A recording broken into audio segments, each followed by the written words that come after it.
சினிமாவில தற்போதைய காலகட்டத்துல நம்பிக்கையான நடிகராக வலம் வருபவர் விஜய் சேதுபதி. இவர் தொடர்ந்து வித்தியாசமான கதாபாத்திரத்துல நடிச்சிட்டு வராரு. இவரின் செக்க சிவந்த வானம் 96 படங்கள் தற்போது வெற்றிகரமா ஓடிட்டு இருக்கு.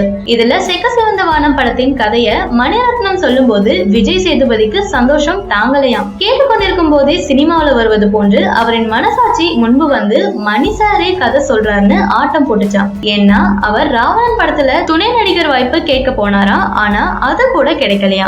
என்ன நடிகர் பரபரப்பா பட வேலைகளை கவனிக்கிறாங்களோ இல்லையோ, ரஜினி பேட்ட படத்துல செம்ம பிஸியா இருந்துட்டு வராரு. அவ்வப்போது படப்பிடிப்பு தளத்துல எடுக்கப்படும் புகைப்படங்கள், வீடியோக்கள் சமூக வலைதளங்கள்ல வெளியாகிய வண்ணம் இருக்கு. இப்போது படம் குறித்து ஒரு குட்டி தகவல் வெளியாகி இருக்கு. அதாவது படத்துல முக்கிய வேடத்துல மலையாள சினிமா நடிகரும் நஸ்ரியாவின் கணவருமான பகத் ஃபாசில நடிக்க வைக்க படக்குழு அணுகியிருக்காங்க.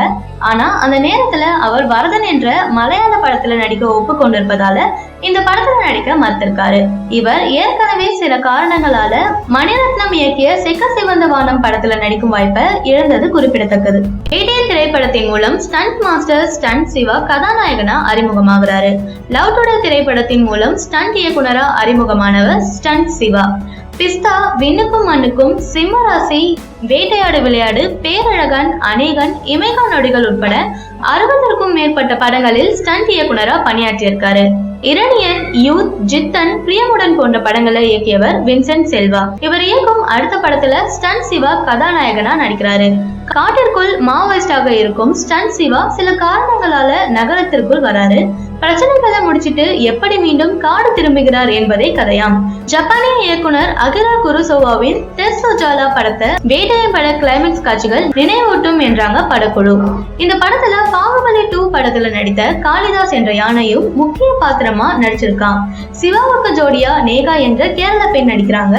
கோலமாவு கோகிலா படத்துல நடித்தது போன்ற ஒரு ஜாலியான கதாபாத்திரத்துல யோகி பாபு நடிக்கிறாரு. அச்சராஜமணி இசையமைக்கிறாரு. வெங்கடேஷ் ஒளிப்பதிவு செய்யறாரு. ஆண்டனி படத்தொகுப்பு செய்யறாரு. சென்னை மற்றும் கேரள வனப்பகுதிகளில் படப்பிடிப்பு நடைபெற இருக்கு. இளைய தளபதி விஜய் புகழ் தமிழ்நாடு தாண்டி இலங்கை வர பரவிருப்பது நம்ம எல்லாருக்குமே தெரிஞ்ச விஷயம் தான். அங்கும் ரசிகர்கள் விஜய் படத்தை ஏகபோகமா கொண்டாடுவாங்க. விஜய் குறித்து இலங்கையில் நடந்த ஒரு ஸ்பெஷல் விஷயம் வெளியாகி இருக்கு. அதாவது அங்கு பேங்க் ஆஃப் சிலோன் என்ற வங்கி விஜய்க்கு ஒரு பேனர் வச்சிருக்காங்களாம். இதுல என்ன இருக்குன்னு கேட்டா, ஒரு வங்கி நடிகருக்கு வைக்கும் பேனர் என்பது இதுவே முதன்முறையா.